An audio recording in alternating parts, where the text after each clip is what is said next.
confident eaters, I have had a really hard week and I almost didn't record an episode this week, but I have always found that some of my best episodes have come from the times that I have gone through the most in my life. And I really want to share these lessons with you today because I know how many of you might be going through a hard time in your life. And I know I'm being pretty vague about this. I'm not going to share what's really been happening with me because it is something that's very personal, but it's been both very physically taxing and emotionally taxing. And it's been something that, I've kept very to myself. So it's also felt very lonely with it. But whether you're someone who's going through just a hard day today, something just happened in a way that you didn't want it to happen, or maybe you're going through the worst week of your life, you've just had a big life-changing thing happen, or the past couple months have just been, frankly, really bad for you. Life can get lifey sometimes, and things can get hard. When you're struggling with binge eating, life can be even harder because you're on top of this all, you're trying to get through this goal to not overeat and to feel your body properly. And that can be hard to do when you already have so many other life stressors on top of it. So today's episode, I'm really just going to go through some concepts that have helped me recently that I know will help you too, that I often share with my clients. So today I'm going to go through some concepts that have really helped me through a lot of hard times in life and that I'm hoping will help you too. And I'd really recommend listening to this episode, even if life is going great for you right now. It's really good to just have these reminders in your brain too for when inevitably life gets a little shitty. The first thing is do your best to lean on the positive habits you've already established for yourself to help you start to come back to yourself. One of the most ironic things is that we need our positive habits to feel better again, yet it feels the most hardest to do them when we're going through a big life change or a hardship. So something like, for example, me recording this podcast today, it felt really hard for me to do, but I'm already feeling so good even just talking here with you guys. It's one of my favorite things I do every week, and I know it would make me feel more like myself. Same thing with talking to my clients every week. It always brings me so much joy and happiness to really get to help them through their struggles and show up in that way for someone else. But there's also just smaller habits like continuing to drink water throughout the day, going for my daily morning walk, showering, like the little basic things, doing your best to try to keep the basic self-care habits up and going, because that's what will help you at least biologically have some foundation there where you're getting support from yourself. Now, whatever hard emotions you're feeling right now, the next step is, once we're kind of making sure we're physically taken care of, is to come to our emotional state. A lot of times when we're feeling really big emotions, we just want to avoid them. We want to numb them out. We want to dissociate from them, but that just delays our processing. Our emotions will get processed one way or another, whether that's in today or 5 years from now. And I would much rather allow myself to get through it now so I can get back to the place where I am feeling good again. In order to do that, I recommend allowing yourself to cry as much as you want, journal, calling friends, reaching out to your support systems, going to therapy, getting coaching, doing whatever you can to allow yourself to really just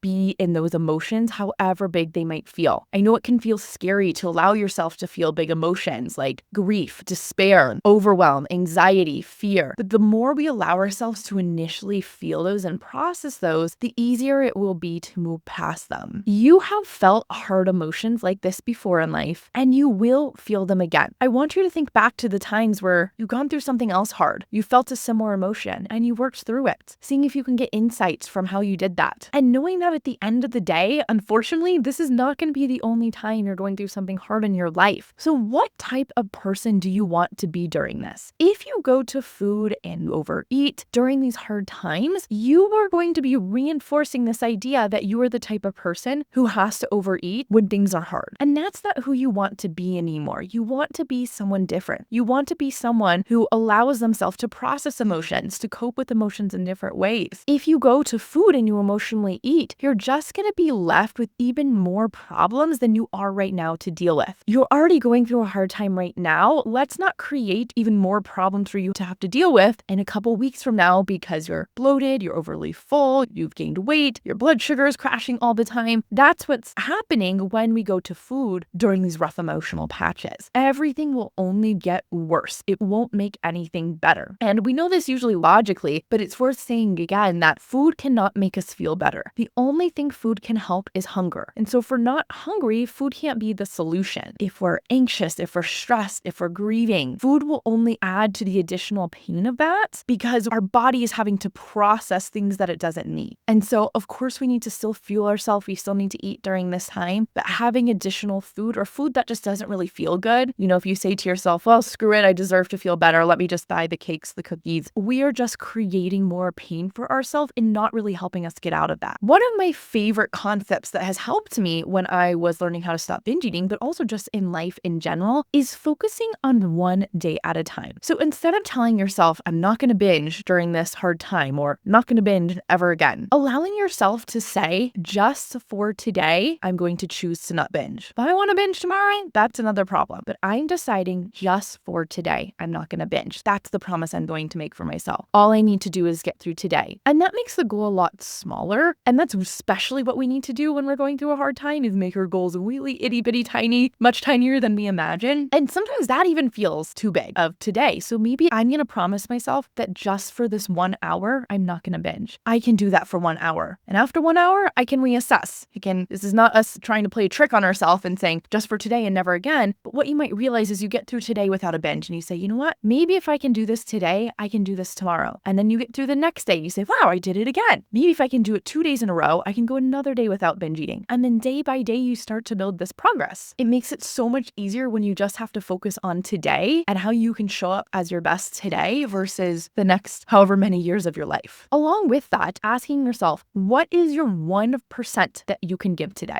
I'm talking about this episode from the place of if you're really feeling low, right? If you just feel like you can't get out of bed, you're feeling depressed, you're feeling hopeless, any of these really big emotions, you have to let your 1% be enough, right? Your 1% today might be, you know what? It's going to be a win. I get up and I have a sip of water. And you get up and you have that sip of water and you celebrate the heck out of yourself, girl. You be proud of yourself for that. Maybe your 1% today is just showing up to work and allowing your work to be a little messy. Maybe your 1% today is ordering groceries online and having them delivered to your house, right? Be really proud of yourself for that. Because when you can start to feel these little wins, these little things that you're proud of, that will allow you so you don't get in the state of beating yourself up. Because when life gets hard, when we have these big circumstances come up that are out of our control, it's easy to beat ourselves up. And then when we stop taking care of ourselves, we beat ourselves up even more. And so starting to show yourself, look, this is me showing up for myself. Little by little, I'm doing these little things to make myself move forward. Figuring out what is the bare minimum for you to make sure your life doesn't fall apart. This is not the time to think about your big yearly goals. This is your time to think about what will keep the glue together here. And once you do that day by day, week by week,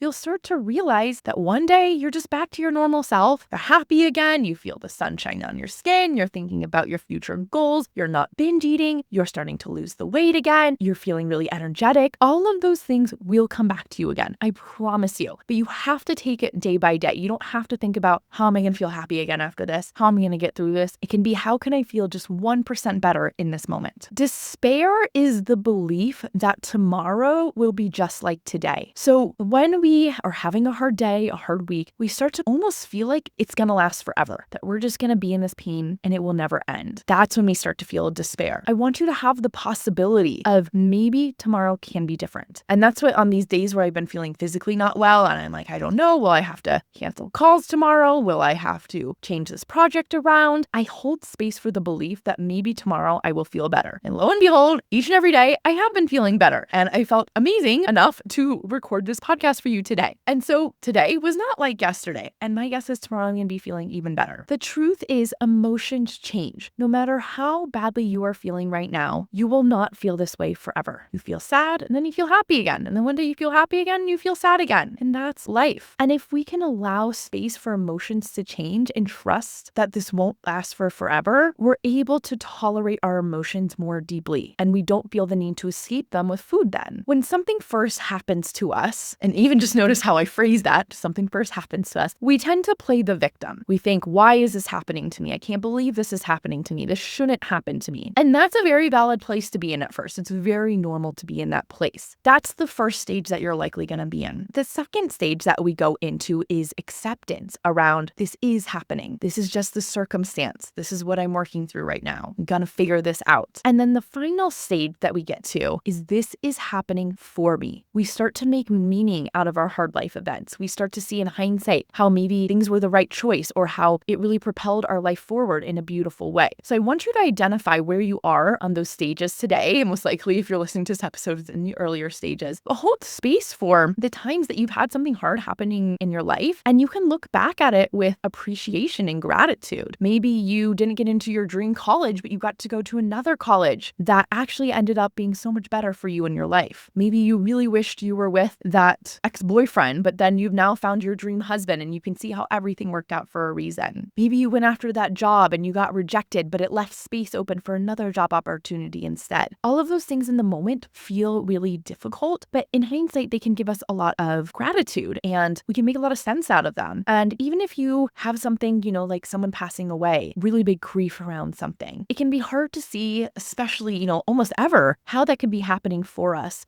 But sometimes it can be as simple as it's shown us the meaning of life deeper. It's given us a greater appreciation of how fragile life is and how valuable it is that we get to see the light of day every day. That is worth something. Our brains are really these meaning-making machines, and over time, we will be able to look back and see how this hard thing positively changed us.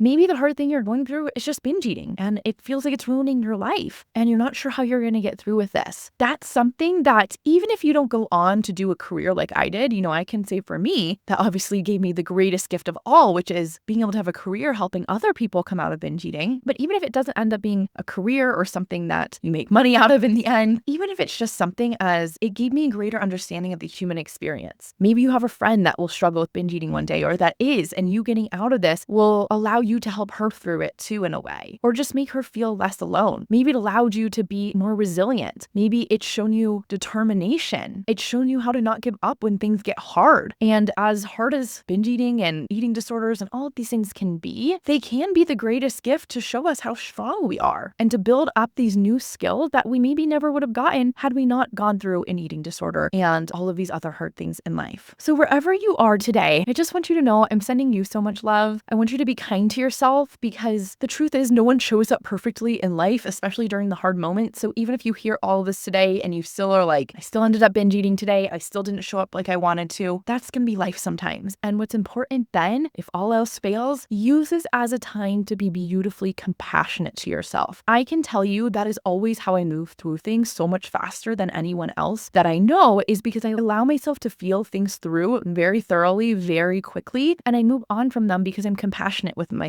I don't beat myself up for how I show up. I don't tear myself down. I don't tell myself I've done things horribly wrong, especially when a lot of these life circumstances are out of our control. I show up and say, I'm going to be kind to you today. I show up as my own best friend. I show up giving love to myself and asking myself how I can best support myself today. And that, my friends, is a skill I learned because I had a time where I really hated myself and I hated my body and I didn't have this skill of self-compassion. So letting this be the opportunity today to bring in this love, this kindness, giving yourself a hug and saying, I've got you, because that is a skill that is the most beautiful thing that will last you for the rest of your life. Okay, I love you all so much. I hope you have a better week. I know that my week is slowly improving day by day, and I can't wait to talk to you again next week.